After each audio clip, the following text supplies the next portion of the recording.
Olá pessoal, tudo bem com vocês? Hoje nós vamos começar o estudo da estatística dentro desse módulo de resolução de exercícios. Vamos tratar, entre outras coisas, da interpretação de gráficos estatísticos. Os alunos que ainda não dominam esse tema devem procurar a aula teórica acerca do assunto. Para isso eu vou deixar aqui um card que vai remetê-los diretamente à aula a qual estou me referindo.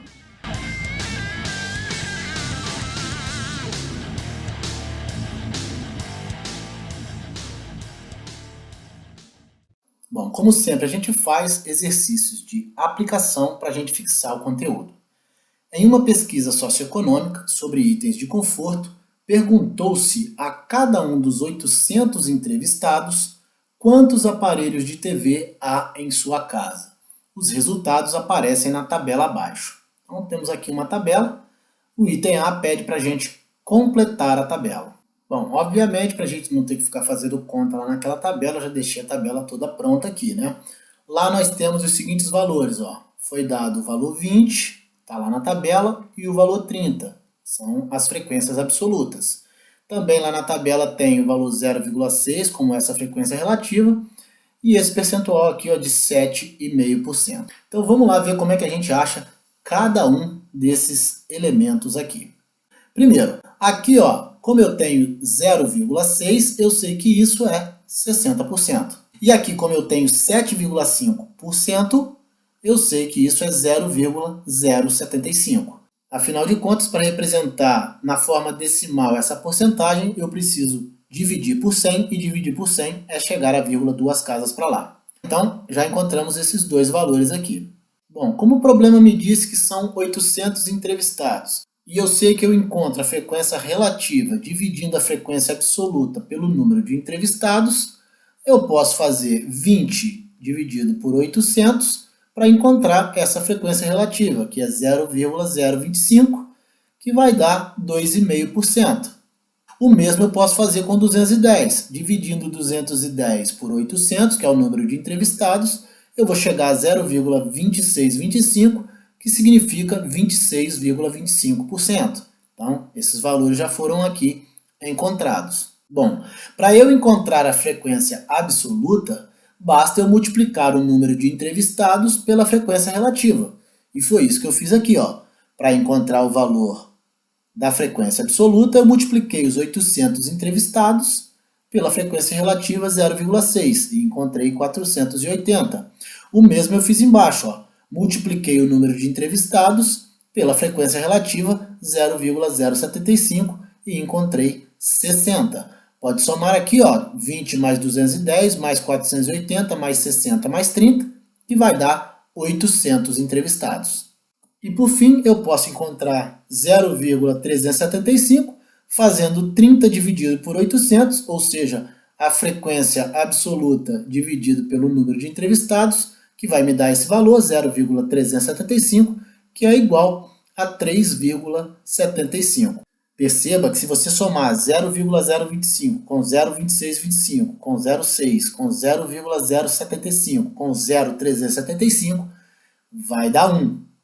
E se você somar 2,5 com 26,25, com 60, com 7,5, com 3,75, isso aqui vai dar 100%. Deixei aqui para vocês, ó, que para completar essa tabela, basicamente eu usei a fórmula que a gente usa para calcular a frequência relativa, né? Que é a frequência absoluta dividida pelo número de entrevistados. Aqui em outro momento eu usei uma variável dela, né? Qual foi? NI igual a FI vezes N. Isso porque eu posso multiplicar aqui ó, o N pelo FI, uma vez que ele está dividindo desse lado da igualdade. No item B ele diz, suponha que essa amostra represente, em termos de frequência relativa, a distribuição do número de aparelhos de toda a população. No universo de 680 mil domicílios, qual o número daqueles que possuem um aparelho? Se eu olhar a tabela, eu vou perceber que o percentual de pessoas que têm um aparelho de televisão é exatamente 26,25%, ou seja, 0,2625. Então, para eu encontrar o número de residências que possui apenas um aparelho, basta eu multiplicar 680 mil por 0,2625, que é o percentual de residências que possuem apenas um aparelho. E esse produto vai dar 178.500, ou seja, em 178.500 domicílios, nós só temos um aparelho de televisão. É o que está escrito aqui.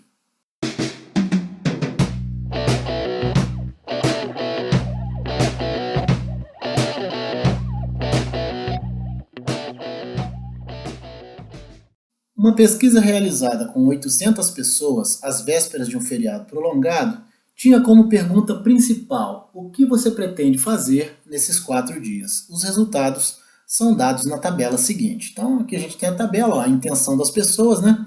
240 pessoas iam descansar em casa, 360 iam viajar, 160 iam passear dentro da própria cidade e 40 iam trabalhar.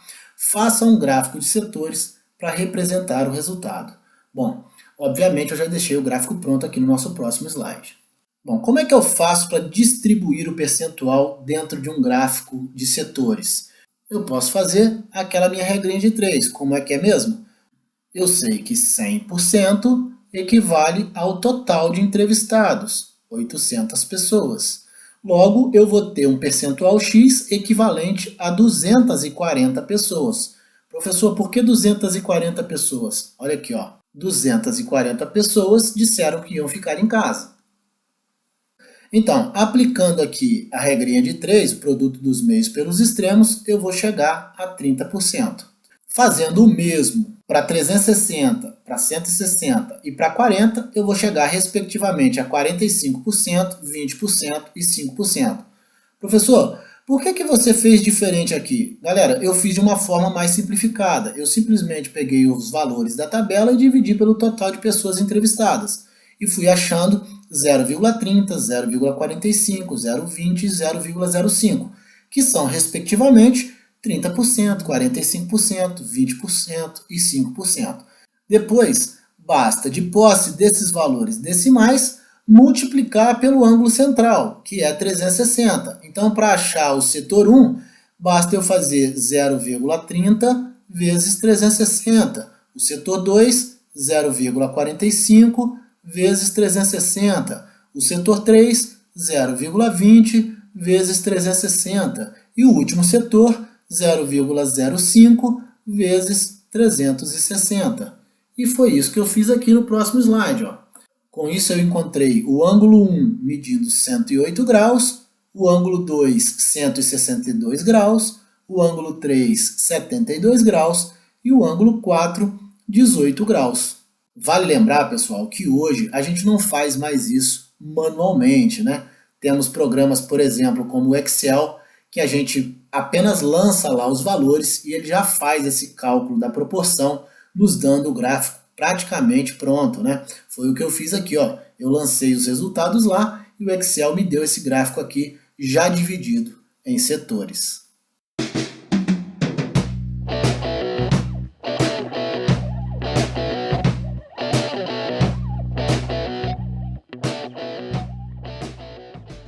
Pessoal, um exercício aqui para a gente fazer interpretação de gráficos, né? Vamos lá. No gráfico abaixo está representado, no eixo das abscissas, o número de viagens de avião por semana.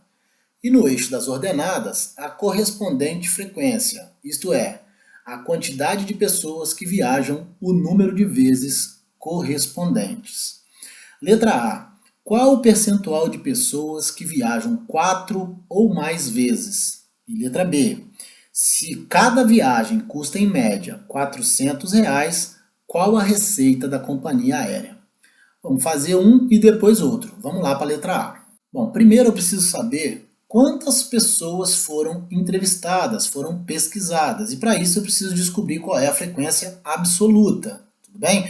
Então, ó, encontrando o valor de NI, eu vou somar 10 com 25, com 20, com 15, com 5, com 5. Beleza? Aqui, ó, o 5 está na direção do 5, o 10 na direção do 10, o 15 na direção do 15 e assim por diante, tudo bem? Então, somando esses valores, eu vou descobrir que 80 pessoas foram pesquisadas, foram entrevistadas aqui. Depois, eu preciso encontrar o número de pessoas que viajam 4 ou mais vezes. É o que o problema está me pedindo aqui. Ou seja, encontrar as frequências absolutas maiores ou iguais a 4. E quais são elas? Aqui, ó. 1 vez, 2 vezes, 3 vezes, não me servem. Daqui para lá me serve. 4 vezes, 5 vezes, 6 vezes. São 4 ou mais viagens, tudo bem? Então, vamos lá, ó. 4 vezes eu tenho uma frequência de 15. 5 vezes eu tenho uma frequência de 5. 6 vezes eu tenho uma frequência também de 5. Então, basta somar 15 com 5 com 5. E é o que está aqui, dá 25 pessoas. Então, como é que eu acho a frequência relativa? Basta eu dividir a frequência absoluta pelo número total de entrevistados. Qual é a frequência absoluta das pessoas que viajam 4 ou mais vezes? 25. Dividido pelo número de entrevistados, que é 80. Isso vai dar 0,3125.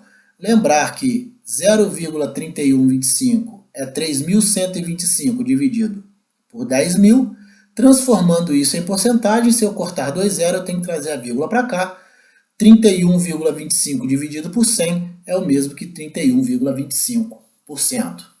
Na letra B, para a gente encontrar a receita da companhia aérea, a gente precisa fazer o seguinte, ó. Quantas pessoas viajam uma vez? 10 pessoas. Então, 10 vezes 1, tá aqui. Quantas pessoas viajam 2 vezes? 25. Então, 25 vezes 2, tá aqui. Quantas pessoas viajam 3 vezes? 20 pessoas. Então, 20 vezes 3. Está aqui. Quantas pessoas viajam 4 vezes? 15 pessoas. Então, 15 vezes 4. Está aqui. Quantas pessoas viajam 5 vezes? 5 pessoas. Então, 5 vezes 5.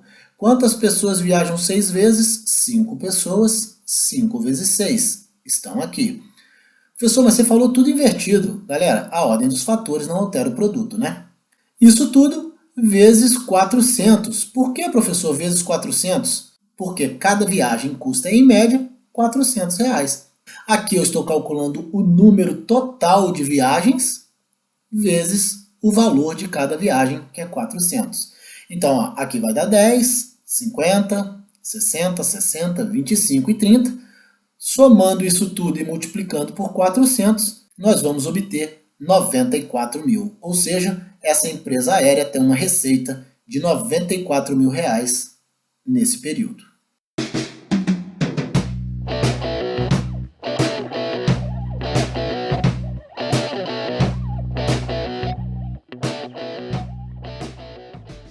Mais um exercício de interpretação de gráfico. Vamos lá. O gráfico a seguir mostra como era a situação das mulheres no mercado de trabalho na década de 90.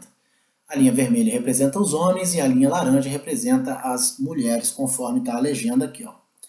Bom, letra A. A partir de qual ano é possível afirmar que a participação masculina tornou-se decrescente e a feminina crescente? Letra B. Em um grupo de 500 mil trabalhadores no ano de 1998, qual era a diferença entre homens e mulheres? Letra C. Em que anos a diferença entre a participação masculina e feminina não excedeu 20 pontos percentuais? Vamos dar uma olhada nisso aí. Para responder a letra A, basta que a gente se atente ao próprio gráfico. Vamos dar uma olhada aqui, ó. A partir de 1992, olha o que acontece. O percentual de homens cai em todos os anos subsequentes e o percentual de mulheres no mercado de trabalho sobe em todos os anos subsequentes. Isso não acontecia antes, ó. De 1990 para 1991 houve um decréscimo na participação dos homens no mercado de trabalho e depois houve um acréscimo em 1992. Só a partir daqui que o percentual de homens foi caindo em todos os anos subsequentes. E isso também ocorreu com as mulheres, ó. De 1990 para 1991, a participação das mulheres aumentou, mas depois de 91 para 92 ela caiu. Só a partir de 92 que há um crescimento constante de um ano para o outro. Na letra B, ele diz o seguinte, ó, em um grupo de 500 mil trabalhadores no ano de 98, qual era a diferença entre homens e mulheres no mercado de trabalho? Vamos lá, a gente precisa calcular o número de homens e o número de mulheres separadamente. Como é que eu calculo o número de homens e o número de mulheres? Para encontrar o número de homens, basta eu multiplicar o percentual pelo número total de pessoas. Bom, olha aqui, ó, em 98, qual era o percentual de homens no mercado de trabalho? Olha aqui, em 98, nós tínhamos 59,5% de homens. 59,5% é o mesmo que 0,595. E quantas pessoas ao todo a gente tinha no mercado de trabalho? Pelo menos o grupo que o problema pediu para considerar. 500 mil pessoas. Então, se eu fizer 500 mil vezes 0,595, eu vou achar o número de homens que tinha no mercado de trabalho, ou seja, 297.500 homens. O mesmo processo eu vou fazer com o número de mulheres. Para achar o número de mulheres, basta eu multiplicar o total de pessoas pelo percentual de mulheres. Qual era o percentual de mulheres em 98? 40,5%. E 40,5% é o mesmo que 0,405. Multiplicado pelo número de pessoas, pelo menos o número que o problema me mandou considerar, 500 mil, vai me dar um número de mulheres igual a 202.500 mulheres. Agora, para saber a diferença entre o número de homens e o número de mulheres que havia no mercado de trabalho em 98, basta eu fazer a subtração entre o número de homens e o número de mulheres. Qual é o número de homens? 297.500 menos o número de mulheres, 202.500. Isso vai me dar uma diferença de 95 mil entre homens e mulheres no mercado de trabalho.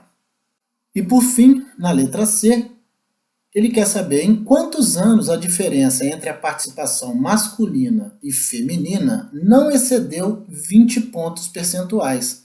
Bom, a gente vê no gráfico que de 97 a 99 isso não aconteceu. Vamos ver, ó.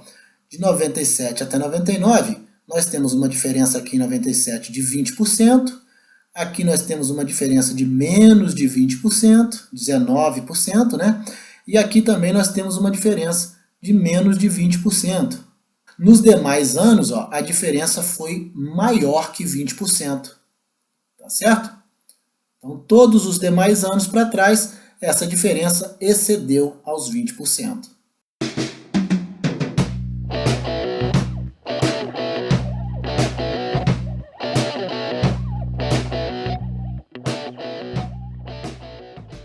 Determine as medidas de centrabilidade, média, mediana e moda correspondentes aos percentuais relacionados na tabela a seguir. Bom, aqui a gente tem uma tabela com os 20 municípios com menor taxa de analfabetismo no Brasil, isso em 2003, tudo bem? Temos aqui os 20 municípios listados e os respectivos percentuais de analfabetismo do menor para o maior. Obviamente que eu já trouxe aqui, né, os cálculos prontos. A gente não vai ficar aqui fazendo esse mundaréu de cálculo aqui na hora, né? Então vamos lá, aqui eu tenho a média aritmética, aqui também, né? A média aritmética, o tracinho aqui em cima também apagado, enfim. Bom, lá na tabela eu tenho um valor 0,9, eu tenho um valor 1,6, eu tenho um valor 1,8. Eu tenho 4 valores 1,9. Eu tenho 2, 2,2, 2,3, 2,4, 2,5, tenho 3 valores 2,6, 2 valores 2,7 e 3 valores 2,8. Pois bem, efetuando essas multiplicações, depois somando os valores e dividindo por 20, eu vou encontrar 2,245 como média aritmética. Bom, vamos lá. O que acontece aqui na mediana? Se são 20 municípios, significa que eu tenho um número par de elementos, um número par de percentuais, tá certo? Vamos dar uma olhadinha lá na tabela? Quais são os percentuais que estão exatamente no centro da tabela? Se a gente colocar os elementos em ordem crescente, nós vamos perceber que nós teremos 2,3 e 2,4 exatamente no centro dessa tabela. Então, basta eu tirar a média aritmética entre esses dois valores para eu conseguir determinar a mediana. Vamos dar uma olhada? Olha aqui, ó, 2,3 mais 2,4 dividido por 2, 4,7 por 2, 2,35 é a mediana. Bom, e quanto à moda, hein? A moda a gente sabe que é o valor que mais vezes aparece na tabela. Bom, eu não preciso nem ir lá na tabela para ver, né? Olha aqui, ó. Qual é o valor que aparece 4 vezes lá na tabela? 1,9. O 2,6 aparece 3 vezes, o 2,7 aparece 2 vezes e o 2,8 aparece 3 vezes. Mas o 1,9 aparece 4 vezes. Então, 1,9 é a moda.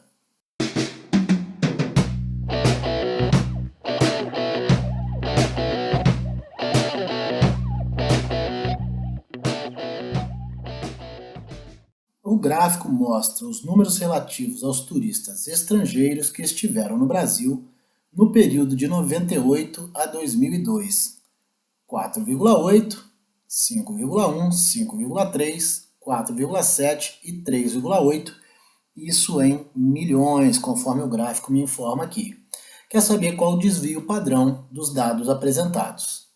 A primeira informação que eu preciso para calcular o desvio padrão é o valor da média aritmética, tá certo? E como é que eu faço o valor da média aritmética? Eu vou pegar os valores que estão lá no gráfico, ó, 4,8 mais 5,1 mais 5,3 mais 4,7 mais 3,8 e vou dividir por 5 porque são exatamente 5 valores. Somando isso tudo aqui, dá 23,7 dividido por 5 dá 4,74, ou seja, a média aritmética daqueles valores lá dá exatamente 4,74. Agora, de posse dessa informação, eu posso encontrar a variância. Professor, mas foi pedido o desvio padrão e não a variância. É verdade, pessoal. Só que vocês têm que lembrar que o desvio padrão é a raiz quadrada da variância. Então vamos encontrar primeiro a variância para depois encontrarmos o desvio padrão, tudo bem? Bom, como é que eu descubro qual é o valor da variância? Eu vou pegar o primeiro valor lá do gráfico, ó, que é 4,8, menos a média aritmética elevado ao quadrado. A média aritmética eu achei no slide anterior, né? Mais 5,1, que é o segundo número lá do segundo dado lá do gráfico, menos, de novo, a média aritmética elevado ao quadrado. Mais 5,3 menos 4,74, que de novo é a média aritmética elevado ao quadrado. Mais o quarto valor lá do gráfico, menos a média ao quadrado. E o quinto valor do gráfico, que é 3,8 menos a média aritmética ao quadrado, dividido por 5, afinal de contas, eu tenho lá 5 valores lá no gráfico, correto? Pois bem, essa subtração aqui, ó, dá 0,06, essa dá 0,36, essa dá 0,56, essa menos 0,04 e essa menos 0,94. Isso aqui é o quadrado 0,0036, esse daqui é o quadrado 0,1296, esse daqui é o quadrado 0,3136, esse é o quadrado 0,0016, lembrar que o número negativo elevado ao expoente par dá positivo, né? Esse daqui é o quadrado dá 0,8836, a mesma coisa, né? O número negativo elevado ao expoente par dá positivo. Somando todo mundo aqui em cima, ó, dá 1,332 dividido por 5, porque são 5 valores lá no gráfico, vai me dar uma variância de 0,2664. Como o desvio padrão é a raiz quadrada da variância, basta pegar aqui o quadrado, ó, passar para o lado de lá e fazer a raiz quadrada desse valor. Vai me dar 0,516139. Esse é o desvio padrão. Ou seja, nesse período houve um desvio de aproximadamente 516 mil turistas no Brasil.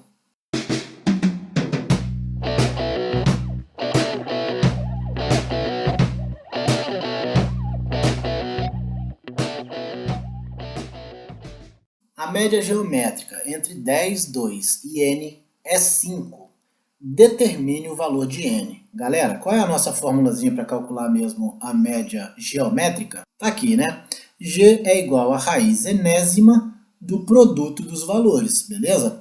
Bom, então aqui, ó, ele está dizendo que a média geométrica é 5. Então, eu botei aqui no lugar de G, 5. Eu tenho 3 valores, então a raiz é cúbica. E lá dentro do radical eu tenho os valores multiplicados. 10 vezes 2 vezes n. É o que está escrito aqui. Então, 5 é igual a raiz cúbica de 20n, porque 2 vezes 10, 20. Bom, eu posso elevar ambos os lados da igualdade ao cubo, e aí eu vou ficar com 5 ao cubo, 125, igual raiz cúbica do cubo, 20n. É o que está escrito aqui, ó. Tudo bem? Então, n será 125 dividido por 20, que vai me dar 6,25. Ou seja, o valor de n é igual a 6,25.